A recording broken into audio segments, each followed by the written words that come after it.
Imagine a scene not of clashing swords, but of silence, an eerie silence that carried humiliation heavier than death itself. The year was 321 BCE, and the Roman Republic, proud and unyielding, found itself trapped in a valley that would be remembered for centuries, the Claudine Forks. This was not a battle of steel and bloodshed, but of cunning and strategy. The Romans, fierce in their campaigns against the Samnites during the Second Samnite War, marched with confidence through the rugged Apennine Mountains. They sought a swift path through the territory, believing their strength could carry them anywhere. But the Samnite general, Gaius Pontius, had a different vision. He knew he could not outmatch Rome in a direct clash, but he could outthink them. The Claudine Forks was a narrow mountain pass, surrounded by steep, impassable ridges, and closed at both ends by narrow defiles.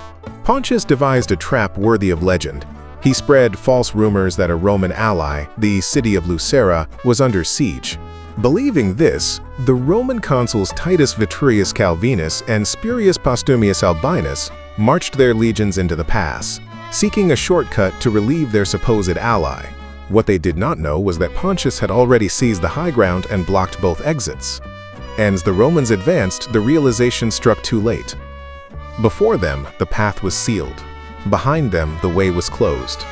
Around them, the Samnite army stood in silence, their spears ready but unnecessary. The Romans, masters of war, had been caught like prey in a hunter's snare. No sword could cut them free. In 4 hours, confusion reigned. The soldiers looked to their commanders, but there was no plan, no escape. Supplies dwindled, morale sank, and fear began to creep, even into the hearts of the proud Roman legionaries. They were not defeated on the battlefield, but worse, they were powerless, encaged by nature and enemy alike. And Pontius, wise beyond his years, hesitated on what to do. Some urged slaughter, to wipe out Rome's army entirely. Others advised mercy, to release them unharmed and win Rome's gratitude. Pontius turned to his father, an elder statesman, for counsel. The old man's advice was simple, yet profound. Either kill them all or release them freely.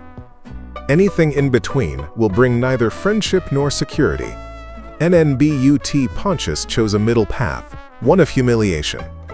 He would let the Romans live, but strip them of their pride. A treaty was demanded.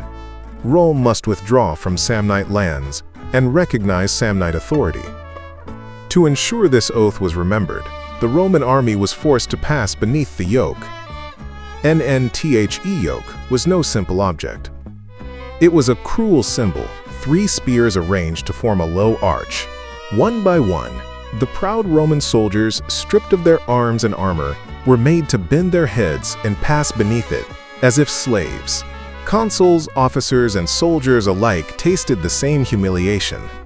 The greatest republic of Italy, brought to its knees without a single drop of blood spilled, news spread like wildfire across the peninsula. Allies whispered, enemies celebrated, and Rome itself burned with shame. But humiliation can be a dangerous seed. For the Romans, this was not the end. It was the beginning of a deeper fury. Though they abided by the treaty for a time, Rome never forgot the disgrace of the Claudine Forks. In later years, they returned with relentless determination, crushing the Samnites in battles that followed. Claudine Forks, therefore, stands not only as a tale of Samnite brilliance, but also as a lesson in Roman resilience. It was proof that wars are not always won with swords. They are sometimes won with wit, with patience, and with traps sprung in silence. And yet, humiliation, once inflicted, can forge a fire stronger than any battlefield victory. The Battle of Claudine Forks was no battle at all, but it reshaped the course of the Second Samnite War.